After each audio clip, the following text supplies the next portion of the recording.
ప్రియమైన దేవుని యొక్క వాక్యాన్ని మనం పరిశీలన చేద్దాం. మరి ఇక్కడ 2 సమూయేలు 6వ అధ్యాయము 20-23 వచనాలు చదువుతాను. ప్రియమైన తన ఇంటి వారిని దీవించుటకు దావీదు తిరిగిరాగా సౌలు కుమార్తెకు మీకాలు దావీదుని ఎదుర్కొన్న బయలుదేరి వచ్చి హీనస్థితి గల పనికత్తులు చూచుచుండగా వ్యర్థుడకుడు తన బట్టలను విప్పివేసినట్టుగా ఇజ్రాయేలుకు రాజువైన నీవు నేడు బట్టలను తీసివేసి ఎంత ఘనముగా కనబడుతివి. అసహ్యం చేసినందున అపహాస్యం చేసినందున దావీదు నీ తండ్రిని అతని సంతతిని విసర్జించి ఇజ్రాయేలును తన జనుల మీద నన్ను అధిపతిగా నిర్ణయించుటకై నన్ను ఏర్పరచుకున్న యెహోవా సన్నిధిని నేను ఆట ఆడితిని. ఇంతకంటే మరి ఎక్కువగా నేను తృణీకరింపబడి నా దృష్టికి నేను అల్పుణ్ణై నీవు చెప్పిన పనికెత్తుల దృష్టికి గనుడు నగుదునని మీకాలుతో అనెను. మరణం వరకు కూడా మీకాలు పిల్లలను కనకయుండెనని దేవుని యొక్క వాక్యం సెలవిస్తుంది. ప్రియమిత్రులారా, మరి యొక్క రాజు దావీదు రాజు దేవుని మందసం ముందు ఆయన మరి ప్రియమిత్రుల నాట్యం చేస్తుండగా ఆయన ప్రియమిత్రుల తన యొక్క ప్రియమిత్రుల ఆయన నాట్యం చేస్తుండగా ఇక్కడ మీకాలు తన భార్య అయిన మీకాలు ఏం చేస్తుందంటే ఆవిడ తన దృష్టితో చూస్తూ రాజుని హీనపరుస్తుందని ఇక్కడ దేవుని యొక్క వాక్యం సెలవిస్తుంది. ప్రియమిత్రుల ఆయన హీనపరుస్తూ అంటుంది కదా. ప్రియమిత్రుల నువ్వు ఒక పనివాళ్ళలాగా నువ్వు పనివాళ్ళతో మరి పనివాళ్ళు చూస్తున్నప్పుడు నువ్వు ఎలా చేస్తున్నావు అంటే నువ్వు బట్టలు విప్పుకొని నాట్యం చేస్తున్నావని తన మనసులో తనట హీనపరుస్తూ ఉంది. ప్రియమిత్రుల అప్పుడు దావీదు అంటున్నాడు కదా, నేను తృణీకరింపబడి నా దృష్టికి నేను అల్పుణ్ణై నీవు చెప్పిన పనికెత్తుల దృష్టికి గనుడు నగుదునని మీకాలతో అనెను. మరణం వరకు నట మీకాలట ప్రియమిత్రుల పిల్లలు కనకయుండినని దేవుని యొక్క వాక్యం సెలవిస్తుంది. మన దేవుడు జీవం గల దేవుడు, మనుషులు కలిగించిన దేవుడు కాదు కదా. ప్రియమిత్రుల మనుషులు తయారు చేసిన దేవుడు కాదు కదా. ఆయన సృష్టికర్త అని వాక్యంలో తెలియచేయబడతా ఉంది. ఆయన జీవం కలిగిన దేవుడు, ఆయన సజీవుడైన దేవుడు. నీ దేవుడు గొప్ప దేవుడు. నీ దేవుడిని నువ్వు ఘనపరచాలి. కానీ ప్రియమిత్రుల ఇక్కడ మనుషులు కలిగించే ఆ మట్టి బొమ్మలకే ఎంతగానో వారు ఆరాధన చేస్తూ ఉంటారండి. ప్రియమిత్రుల ఆ మట్టి బొమ్మలు ఊరేగించినప్పుడు కానీ వారికి వివాహాలు చేసినప్పుడు కానీ మరి ఎంత సారి పట్టుకెళ్తారంటే ప్రియమిత్రుల వాళ్ళు చూస్తున్నప్పుడు మరి యొక్క కర్రలతో వాళ్ళు డ్యాన్స్ చేస్తా మరి ఆ మట్టి బొమ్మలు ఎంతగానో కనపరుస్తూ ఉంటారు. కానీ నీ దేవుడు జీవం కలిగిన దేవుడు కదా, నీ దేవుడు సజీవుడైన దేవుడు కదా. నీ మనస్సుతో నువ్వు ఆరాధన చేయాలి, నీ హృదయం అంతటితో కూడా నువ్వు ఆయన ఘనపరచాలి. ఎంతగా ఘనపరుస్తున్నావు ఈరోజు? నీ దేవుణ్ణి నువ్వు ఎంతగా కనపరుస్తున్నావు? దావీదు దేవుని మందసం తీసుకురావాలని అతను ఎంతగానో ప్రయత్నం చేస్తూ ఉన్నాడు. నా దేవుడు నా దేవుని యొక్క సన్నిధి నా రాజ్యంలో ఉండాలి. ప్రియమిత్రులారా, నా దేవుని యొక్క సన్నిధి నాతో ఉండాలి అని ఆయన ఏం చేస్తున్నాడంటే ఆ మందసాన్ని తీసుకొస్తున్నప్పుడు ఆయన ఎంతగానో డ్యాన్స్ చేస్తూ ప్రియమిత్రులారా నాట్యం చేస్తూ దేవుని ముందు నాట్యం చేస్తూ మందసాన్ని తీసుకుని వస్తూ ఉన్నాడు. కానీ ఇక్కడ మీకాలు ఏం చేస్తుందంటే ఆయన హీనపరుస్తూ ఉంది. ప్రియమిత్రులారా ఆయన హీనపరుస్తూ మరి ఆయన హీనముగా ఆయన అపహాస్యం చేస్తూ ఉంది. ప్రియమిత్రులారా అలాగ అంటున్నాడు కదా, ఇక్కడ మనుషులు తయారు చేసిన దేవుడికే కాదు కానీ ఆయన సృష్టికర్త అయిన మరి దేవునికి నువ్వెంతగా గణపరుస్తున్నావు. ప్రియమిత్రులారా యోహాను సువార్త 1వ అధ్యాయం 1వ వచనంలో అంటాడు కదా, ఆదియందు వాక్యం ఉండెను, వాక్యం దేవుని యొద్ద ఉండెను, వాక్యం దేవుడై ఉండెను, ఆ వాక్యం శరీరధారిగా ఈ లోకానికి వచ్చాడు. ఆయన శరీరాన్ని ధరించుకొని ఈ లోకానికి ఎందుకు వచ్చాడంటే నీ కొరకు నా కొరకు వచ్చాడు ఆయన. అటువంటి దేవుణ్ణి నువ్వు గణపరచవలసింది. నువ్వు దేన్ని గణపరుస్తున్నావు ఈరోజు? ప్రియమిత్రులారా ఆయన దేవుణ్ణి కనపరుస్తూ ఉంటే ఈ మీకాలు ఏం చేస్తుందంటే మనసులో హీనపరుస్తుందని దేవుని యొక్క వాక్యం సెలవిస్తుంది. ఆయన యేసుక్రీస్తు. ప్రియమిత్రులారా ఇక్కడ ఈ వాక్యం భాగంలో మరి యేసుక్రీస్తు తెలియచేయబడుతుంది. అలాగే దావీదు కూడా ఈ వాక్య భాగంలో అంటే సమూయేలు 6వ అధ్యాయం 20-23 వచనంలో మరి తెలియచేసినట్టుగా ప్రియమిత్రులారా ఈయనట అప్పటికే రాజు అయ్యాడు. ప్రియమిత్రులారా ఈ రాజు సౌలు కుమార్తెను పెళ్లి చేసుకున్నాడు. యాజకులు మందసాన్ని తీసుకుని వస్తుండగా దాని ముందు ఈయన ఏం చేస్తున్నాడంటే నాట్యం చేస్తూ ఉన్నాడు. ప్రియమిత్రులారా సంతోషంగా ఆయన నాట్యం చేస్తూ వస్తున్నాడు. దేవుని మందసం ఎదుట ఆయన సంతోషిస్తూ తన శక్తి కొలది తన శక్తి కొలది కూడా దేవుని మందసం దేవుని ముందు ఆయన నాట్యం చేస్తూ ఉన్నాడు. ప్రియమిత్రులారా ఈరోజు చాలామంది ఏం చేస్తున్నారంటే దేవుని సన్నిధిలో ఆనందిస్తూ ఉంటే, దేవుని సన్నిధిలో సంతోషిస్తూ ఉంటే, దేవుని సన్నిధిలో ఘనపరుస్తూ ఉంటే ఆయన ఘనపరచటం చూసి ప్రియమిత్రులారా మరి నాట్యం చేయకూడదు, డ్యాన్సులు చేయకూడదు, అవి తప్పని చెప్పి చాలామంది అంటుంటారు. ప్రియమిత్రులారా కానీ దావీదు దేవుని మందసాన్ని ఘనపరుస్తూ, దేవుణ్ణి ఘనపరుస్తూ ఆయన శక్తి కొలిది దేవుని ముందు డాన్స్ చేస్తున్నాడు, దేవుని ముందు ఆయన నాట్యం చేస్తున్నాడని దేవుని ఒక వాక్యం సెలవిస్తుంది. దావీదుకి ఇంటికి వచ్చినప్పుడట సౌలు కుమార్తె హేళనగా మాట్లాడుతూ ఉంది. దావీదు అన్నాడు, నీ తండ్రి సంతతిని విసర్జించి నన్ను రాజుగా చేసిన దేవుని మందస్సు ముందు నాట్యం నేను చేస్తాను అంటున్నాడు. ప్రియమైన నేను చేస్తాను. నీ తండ్రి ఇంటిని, నీ తండ్రి సంతతిని ఆయన విసర్జించాడు. ప్రియమైన నీ తండ్రిని, నీ తండ్రి సంతానాన్ని కూడా దేవుడు విసర్జించాడు, నన్ను రాజుగా చేశాడు. ఆయన నన్ను ఘనపరిచాడు. నా దేవుడిని కూడా నేను ఘనపరుస్తానని చెప్తూ ఉన్నాడు. ప్రియమైన ఈరోజు నువ్వు అలా చెప్పగలుగుతున్నావా? నా దేవుడు నన్ను ఘనపరిచాడు, నన్ను ఘనంగా ఎంచాడు, నా దేవుడిని నేను ఘనపరుస్తానని నువ్వు చెప్పాలి. ప్రియమైన ఇక్కడ అంటాడు, మరణము వరకు కూడా సౌలు కుమార్తె మీకాలు పిల్లలను కనలేదు, దేవుడు ఆమె మాటలు విన్నాడు గనుక ఆమె గర్భాన్ని మూసాడని దేవుని యొక్క వాక్యం సెలవిస్తుంది. ఎవరు విన్నారు ఈ మాటలు? ఈ మీకాలు హేళన చేయడం దేవుడు విన్నాడు. దేవుడు అట తన గర్భాన్ని మూసేశాడని దేవుని యొక్క వాక్యం సెలవిస్తుంది. ఇలాగా కొంతమంది గర్భాలు కూడా మూసివేయబట్టడానికి కారణం కూడా ఇదే అని దేవుని యొక్క వాక్యం సెలవిస్తుంది. ప్రియమైన దేవులారా ఇక్కడ అంటాడు, ప్రియమైన దేవులారా కాబట్టి ప్రభువునందు ప్రియులారా దేవుని విషయాలు మనము ఆలక్ష్యంగా మాట్లాడకూడదు, అనవసరంగా మాట్లాడకూడదు. నువ్వు ఎవరి విషయం మాట్లాడుతున్నావు? నీ దేవుని విషయం మాట్లాడుతున్నావు. నీ దేవుని సన్నిధిలో దేవుని విషయం దేవుని గణపరుస్తున్నాడు, ఆయన దేవుణ్ణి హెచ్చిస్తున్నాడు. ప్రియమైన దేవుణ్ణి గణపరుస్తూ ఉంటే, దేవుణ్ణి హెచ్చిస్తూ ఉంటే చాలామంది ఏం చేస్తారంటే ఇది తప్పు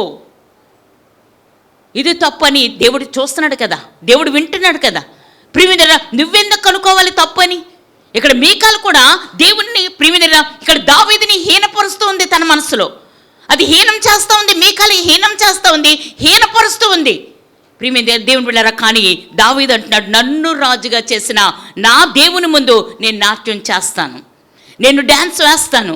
ప్రియమైన నా శక్తి కొలది కూడా నా దేవుని ముందు నేను నాట్యం చేస్తానని ఆయన చెప్తూ ఉన్నాడు. ప్రియమైన దేవులారా జాగ్రత్త, అనవసరంగా మాట్లాడొద్దు. ప్రియమైన దేవుని ముందు అనవసరమైన మాటలు మనం మాట్లాడకూడదు. ఎందుకనంటే ఆయన పరిశుద్ధుడు, ఆయన సజీవుడు అయిన దేవుడు, ఆయన్ని ఘనపరచాలి. కానీ ప్రియమైన నువ్వు హీనపరచడానికి కాదు, నీ హృదయం అంతటితో కూడా ఆయన్ని ఘనపరచాలి.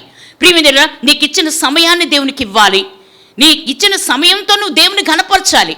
దావీదట దినమునకు 7 మార్లు ప్రార్థన చేస్తూ ఉన్నాడు. దేవుడిచ్చిన సమయాన్ని కూడా ఆయన పాడు చేసుకోలేదు. దినమునకు 7 సార్లు ప్రార్థన చేస్తూ ఉన్నాడు. అలాగే దేవుని మందసాన్ని తీసుకుని వస్తున్నప్పుడు ఆయన నాట్యం చేస్తూ ఉన్నాడు.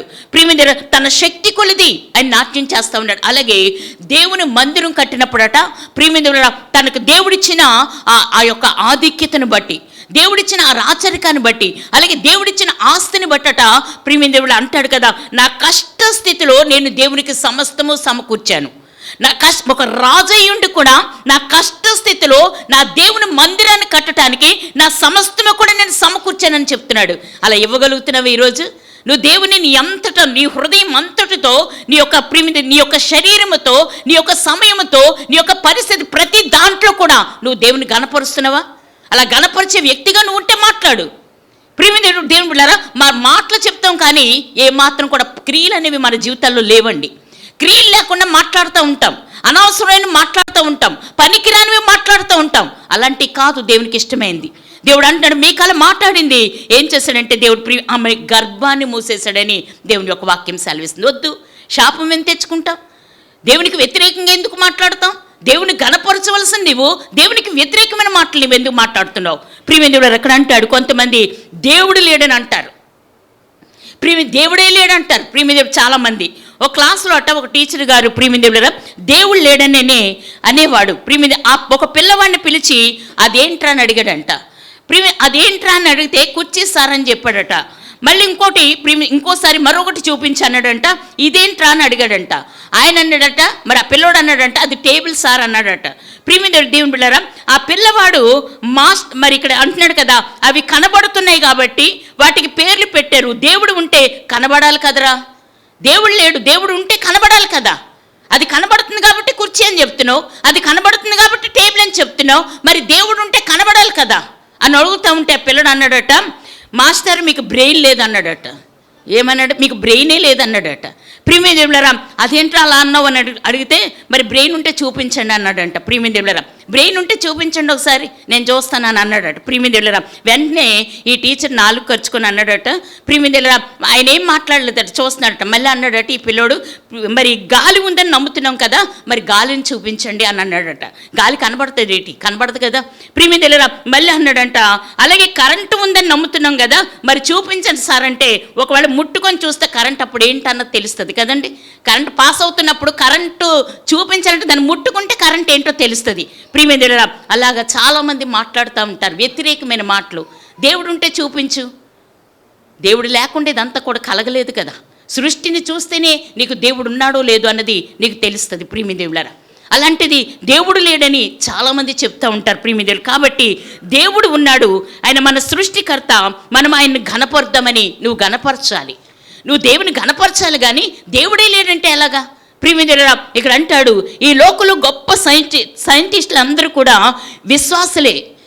ప్రియమిదేవులారా ఖగోళ శాస్త్రం అంటే నక్షత్రాల మీద పరిశోధన చేసిన సైంటిస్టులు విశ్వాసి, ఆయన పేరట క్లాపర్. ప్రియమిదేవులారా ఆయన దగ్గర పనిచేసే అసిస్టెంటు ఎప్పుడు కూడా ఏమనేవాడు అంటే, దేవుడు లేడండి, దేవుడు ఉన్నాడని మీరు ఎలా నమ్ముతారు, అసలు దేవుడే లేడు, దేవుడు ఉంటే ప్రియమిదేవులారా మనకి కనబడాలి కదా, దేవుడు ఉంటే మనకి ప్రియమిదేవులారా ఇవన్నీ కూడా దేవుడు లేడు దేవుడు లేడు దేవుడు లేడు ఎప్పుడు కూడా అసిస్టెంట్ అదే మాట మాట్లాడేవాడట.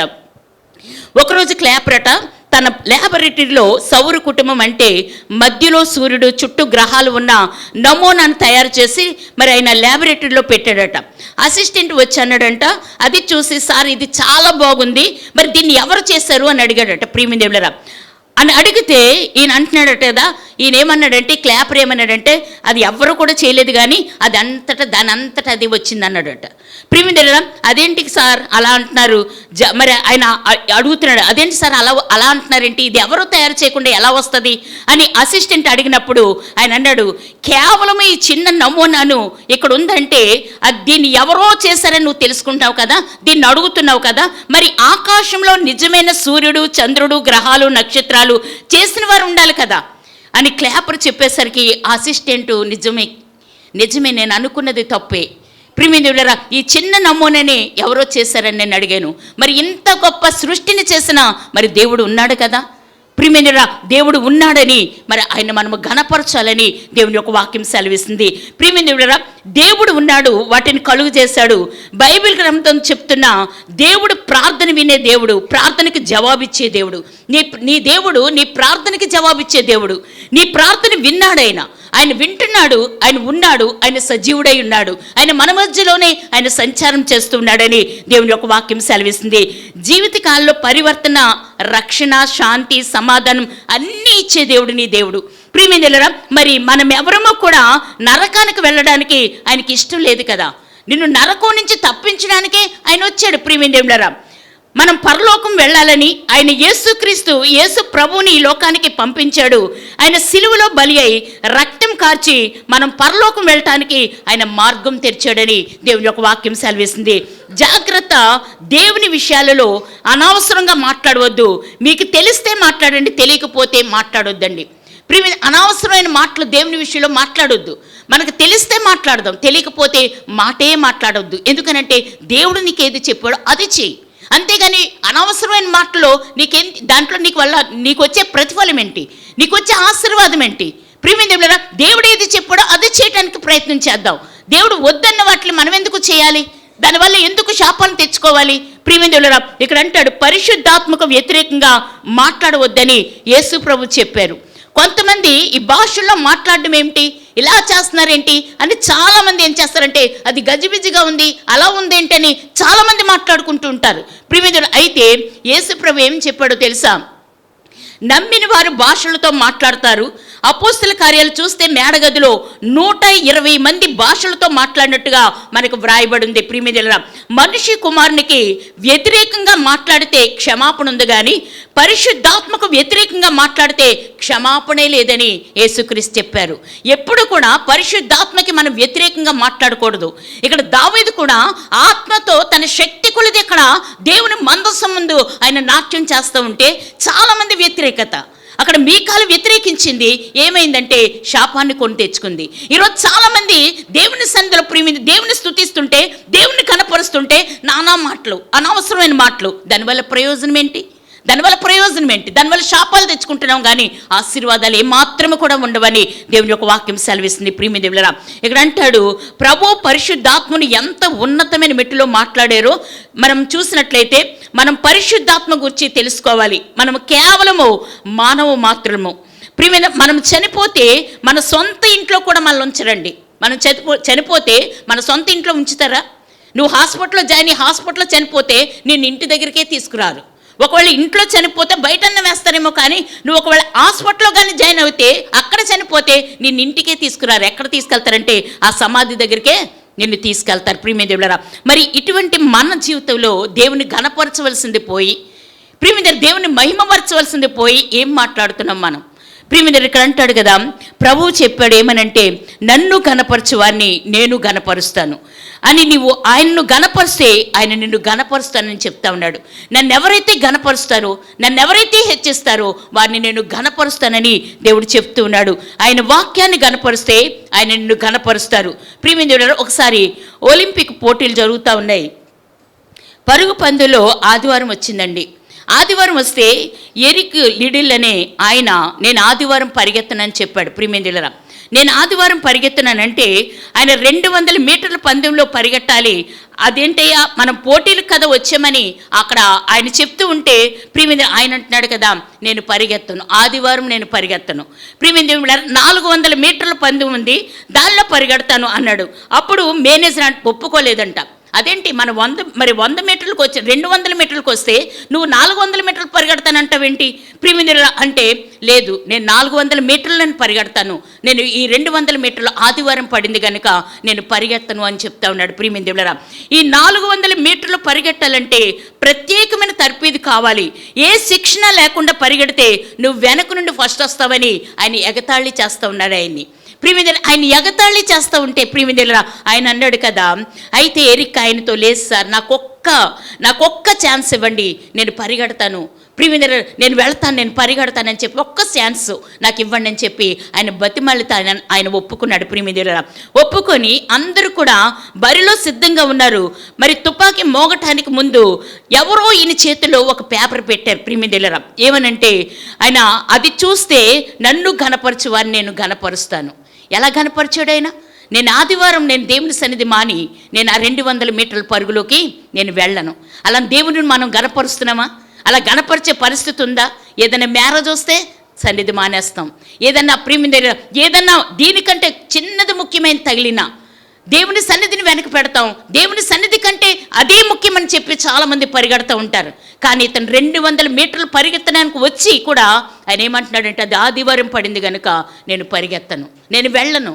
ప్రియమైన 400 మీటర్లు నేను పరిగెడతానని చెప్పి ఆయన ఒప్పుకొని ప్రియమైన ఇక్కడ అంటున్నాడు, నన్ను ఘనపరచు వారిని నేనేం చేస్తాను, ఘనపరుస్తానని. ఆ మాట అతను చెవులో మోగుతూ ఉంది. ప్రియమైన అది ఎంతో చెవులో ఆ మాట మోగుతూ ఉంటేనట పరిగెడతా ఉన్నాడు. ప్రియమైన ఆయన పరిగెట్టి ప్రియమైన ఆయన ఎక్కడికి వెళ్ళాడంటే ఆయన ఫస్ట్ వెళ్ళి గోల్డ్ మెడల్ అందుకున్నాడు. హల్లెలూయా. ప్రియమైన సాధారణంగా అయితే ఫస్ట్ సెకండ్ కూడా ఎలా పరిగెడతారంటే కొంచెము భుజాలు రాసుకున్నట్టుగా పరిగెడతారు.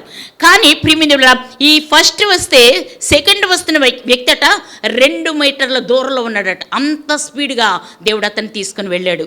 అసలు ఆ ప్రాక్టీస్ లేదు, ఏమీ కూడా శిక్షణ లేదు. అయినప్పటికీ కూడా దేవుడు అతన్ని ఎంతగా, ఎందుకనంటే దేవుణ్ణి ఘనపరిచాడు గనుక ఆయన దేవుడు ఏం చేశాడు, ఘనపరిచాడు. ఈరోజు నువ్వు ఎవరిని ఘనపరుస్తున్నావు? నీ జీవితంలో ఎవరిని ఘనపరుస్తున్నావు? ఎవరిని ఘనపరచడానికి ఇష్టపడుతున్నావు?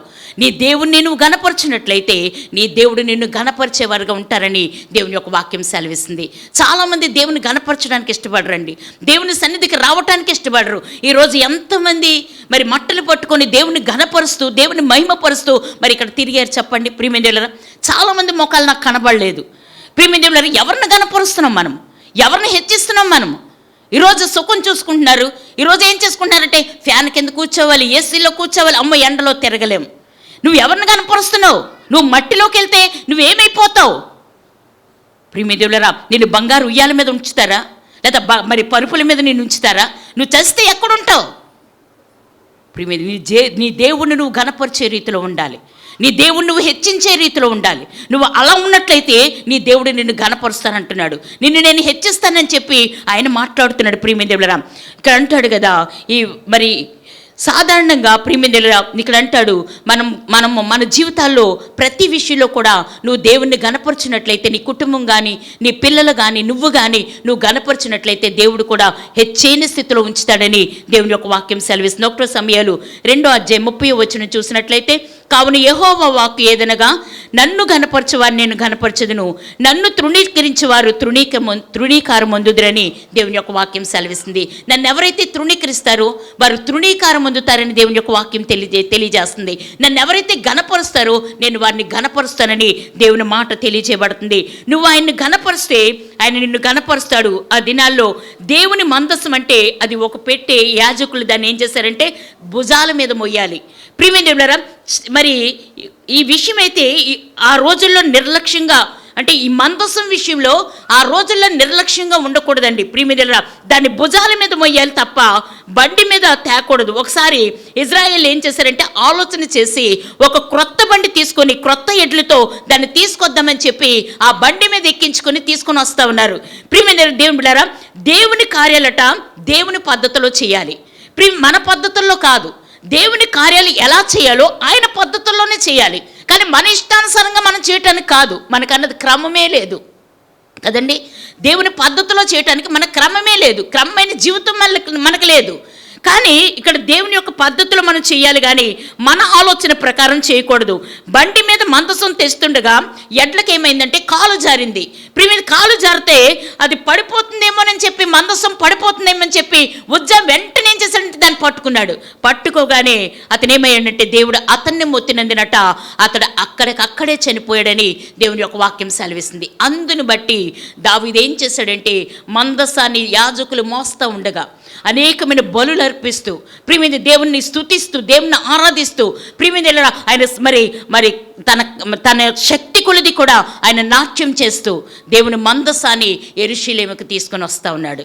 ప్రియమైన దేవులారా, ఆ యెరూషలేముకు తీసుకుని వస్తా ఉన్నప్పుడు మీకాలు కిటికీలోంచి చూసి అతను ఏం చేస్తున్నట్టే మనసులో హీనపరుస్తూ ఉంది. ప్రియమైన దేవులారా, హీనపరుస్తూ ఉంటే మరి ఇక్కడ దావీదు అన్నాడు కదా, నీ ఇంటి వారిని నీ తండ్రిని కూడా మరి విసర్జించి దేవుడు నన్ను ఎన్నుకున్నాడు. నా మందసం నా దేవుని ముందు నేను మరి నాట్యం చేస్తానని ఆయన చెప్తూ ఉన్నాడు. దేవుని ఘనపరచాలి. ప్రియమైన దేవులారా, నువ్వు దేవుని ఘనపరిస్తే ఆయన ఏ పరిస్థితుల్లో అయినా సరే నిన్ను ఘనపరిచేవారుగా ఉంటారు. నిన్ను హేళన చేస్తున్నారని, నిన్ను ఎక్కిరిస్తున్నారని నువ్వేమాత్రము కూడా దిగులు చెందాల్సిన అవసరం లేదు. నువ్వెవరిని ఘనపరుస్తున్నావు? నువ్వు దేవుణ్ణి ఘనపరుస్తున్నావు, నువ్వు దేవుని హెచ్చిస్తున్నావు, దేవునికి నువ్వు ఆరాధన చేస్తున్నావు. నువ్వెందుకు భయపడాలి? నీ దేవుడు నీతో ఉన్నాడు. దావీదు అంటున్నాడు కదా, నీ తండ్రి ఇంటి వారిని కూడా విసర్జించి నన్ను రాజుగా చేశాడు దేవుడు, నన్ను ఘనపరిచాడు కనుక నా దేవుణ్ణి నేను ఘనపరుస్తాను. నా దేవుని ముందు, నా దేవుని మందసం ముందు నేను శక్తి కొలది నాట్యం ఆడతాను. ప్రియమైన, ఎవరు శాపాన్ని తెచ్చుకున్నారు, ఎవరు ఆశీర్వాదాన్ని తెచ్చుకున్నారు? ప్రియమైన, జాగ్రత్త. ఆయన పరిశుద్ధుడు, ఆయన దహించు అగ్ని అయి ఉన్నాడు. మన దేవుని ఘనపరచాలి. కానీ ప్రియమైన దేవుడులారా, ఆయన ఘనపరిచే రీతిలో నువ్వు ఉండాలి. కానీ ఏమాత్రం కూడా ఎప్పుడు కూడా ఆయన హీనపరిచే పరిస్థితిలో ఆయన బిడ్డలను కానీ ఆయన కానీ అంటే ఆయన ఊరుకునేవాడు కాదు. ప్రియమైన దేవుడులారా, ఆయన దహించు అగ్ని అయి ఉన్నాడని దేవుని యొక్క వాక్యం సెలవిస్తుంది. కనుక దేవుని ఘనపరుద్దాం. ప్రతి పరిస్థితుల్లో కూడా నువ్వు దేవుణ్ణి ఘనపరిస్తే నిన్ను దేవుడు ఘనపరుస్తాడని దేవుని యొక్క వాక్యం సెలవిస్తుంది. దేవుడి మాటలు మన వెనుకల్లో దీవించును గాక. ఆమేన్.